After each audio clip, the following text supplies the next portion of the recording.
And now we are seeing the motorcade arriving there at his boyhood home.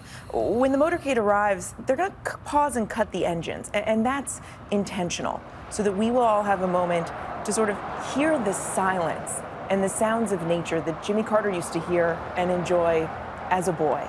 The sounds, the crowing of a rooster, the sounds of the goats, the wind, the birds, all of the things that Jimmy Carter grew to love and enjoy and has said as much about his time growing up there.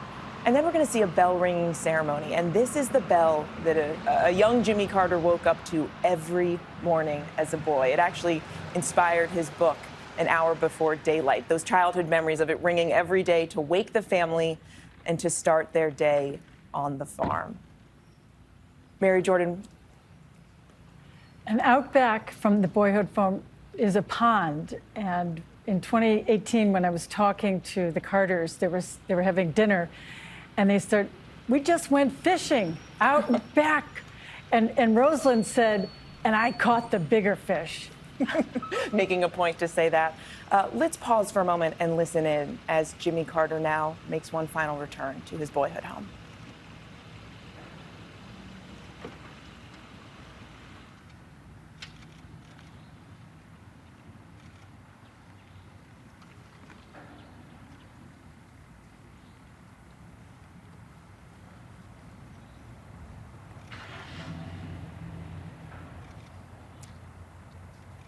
There you hear those birds chirping, the moment as the Carters had hoped it would be. Standing there to ring the bell is Randy Dillard. He is a lifelong resident of South Georgia. He worked previously as a park ranger at this very site. He now manages the Jimmy Carter National Historical Park. And also Karen Berry, the administrative officer for the Carter National Historical Park. They're going to ring the bell 39 times in honor of the 39th president.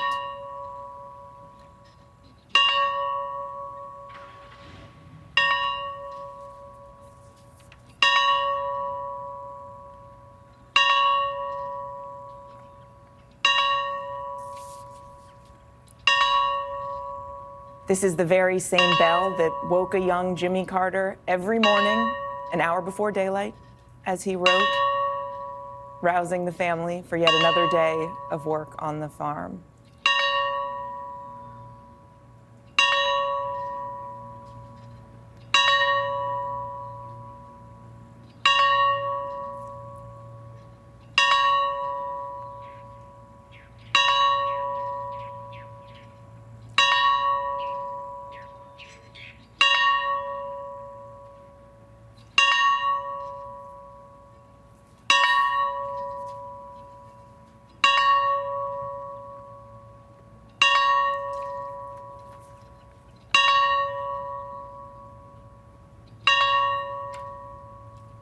And there we see Randy Dillard, park ranger at the site, now manages the Jimmy Carter National Historical Park.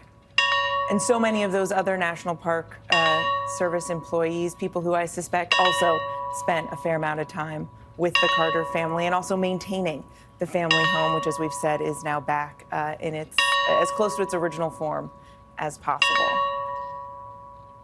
Mark Updegrove, you've written about how his time on the family farm, of course, didn't just shape who Jimmy Carter was, didn't just shape his values, but also so much of what he loved in life. Fishing, being outdoors, bird watching, all of those hobbies and that aspect of his life also formed here as well. You're absolutely right. This is so much a part of him in so many different ways, including those hobbies that you mentioned. He was an avid fly fisherman. He loved to bird watch. He was a woodworker, as was discussed before. I was once in his bedroom after church and with him and Rosa and my wife, and she said, "Thank God I made the bed." And he patted the bed and said, "Yeah, but I made the bed." He had literally made the bed on which they slept. So I think the other thing that should be mentioned is the Black community, which was talked about earlier, but in Archery, Georgia, it was principally comprised by Black families. There were 50 plus Black families that lived there. The Carters were one of the only white families in Archery. So Jimmy Carter grew up among Black playmates and relatively free of the racial prejudice that was so endemic to that part of the world, partly because of his mother. His mother rejected that Jim Crow segregation, and it would inform his stance as governor. He ushered in a new breed of Southern governors and the New South by saying at his inauguration when he went into the governorship in 1971, "I say to you frankly that the time for segregation is over."